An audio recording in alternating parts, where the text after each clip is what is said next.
నాకు రావాల్సిన డబ్బులిచ్చేస్తే మీ పేరు ఎక్కడా రానివ్వను. లేదంటే ఈ ప్లాన్ అంతా మీదేనని చెప్పేస్తాను.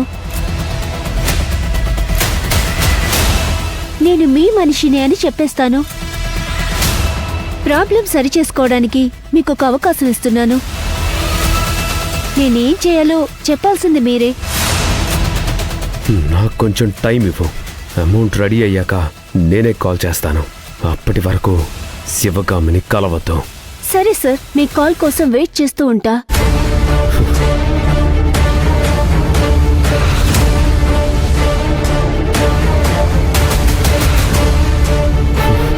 రీటా రీటా రీటా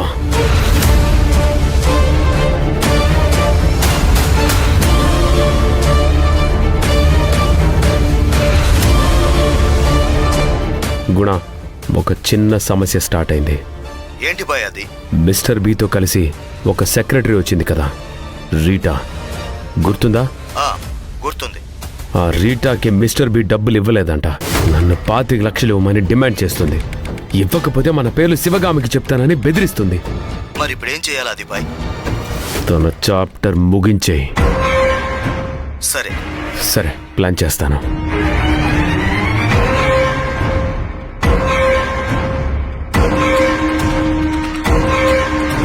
ఏంటి రాజ్, ఎవరి చాప్టర్ ముగిస్తానంటున్నావు?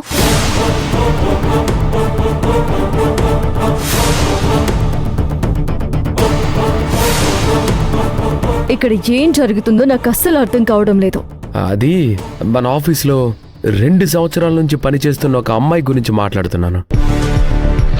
తనకి వేరే ఆఫీసులో 10,000 శాలరీ ఎక్కువ ఇస్తున్నారని మనకి బేసిక్ ఇన్ఫర్మేషన్ కూడా ఇవ్వకుండా ఆ కంపెనీలో జాయిన్ అయింది. కంపెనీ నామ్స్ ప్రకారం 3 మంత్స్ ముందు మనకి నోటీస్ ఇవ్వాలి, కానీ ఎలాంటి నోటీస్ రాలేదు.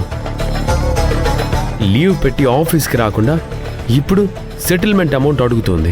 నాకు ఇవ్వడానికి కుదరదు అని చెప్పాను. కానీ ఆ తర్వాత ఆలోచించాను, నేను డబ్బులు ఇవ్వకపోతే మన ఆఫీస్ గురించి అందరికీ చెడుగా చెప్పి బ్యాడ్ పబ్లిసిటీ చేస్తుంది. ఆ అమ్మాయి మాట అందరూ నమ్ముతారు కదా. అందుకే సెటిల్మెంట్ అమౌంట్లో 20% కట్ చేసి అమౌంట్ సెటిల్ చేసి చాప్టర్ క్లోజ్ చేయమని చెప్పాను. అవునా? అవును శిశిరా, అంతే జరిగింది. ఓకే,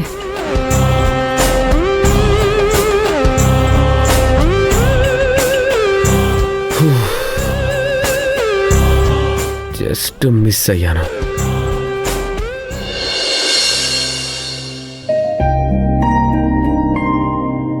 అమ్మగారు, అమ్మా భవానీ, అమ్మా భవానీ.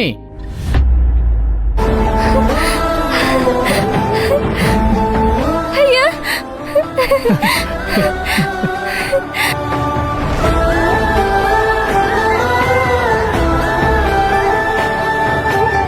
ఎలా ఉన్నావయ్యా?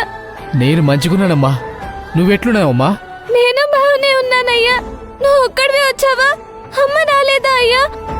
లేదమ్మా. మీరు నన్ను మర్చిపోయారు కదా. అసలు ఈ మధ్య మీరు నన్ను గుర్తు చేసుకోవట్లేదు. నేను నీతో మాట్లాడను.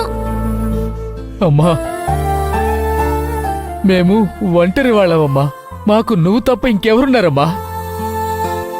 ఇంట్లో ఉన్న ప్రతి వస్తువులో నీ గుర్తులే ఉన్నాయమ్మా.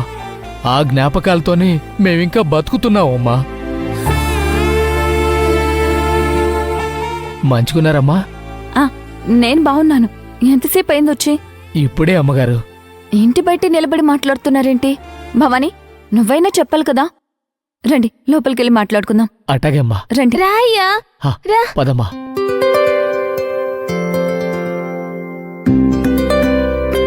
ఈ మధ్య మీరసలు రావడమే లేదు. ఇంట్లో అందరూ ఎలా ఉన్నారు? ఏమైంది? ఎందుకింత అపురూపం అయిపోయారు? రావాలనుకున్నానమ్మా, కుదరలేదమ్మా. మా అమ్మకి ఒంట్లో బాలేదమ్మా, అందుకే రాలేకపోయినాను. అవ్వకేమైందయ్యా? కడుపులో ఏదో గడ్డుందంటమ్మా. కడుపు నొప్పి వస్తుందని మాత్రలిచ్చిండ్రు, కానీ నొప్పి తగ్గట్లేదు. డాక్టర్ దగ్గరికి పోతే ఆపరేషన్ చేయకపోతే ప్రాణానికే ప్రమాదం అన్నారు. అందుకే అమ్మకి ఆపరేషన్ చేయించినానమ్మా. ఇంత జరుగుతుంటే కనీసం మాకొక మాట చెప్పాలి కదా, మేమంత కాని వాళ్ళం అయిపోయామా? మీరే శానా ఇబ్బందులున్నారని తెలిసినదమ్మా. టీవీలో చూశానమ్మా.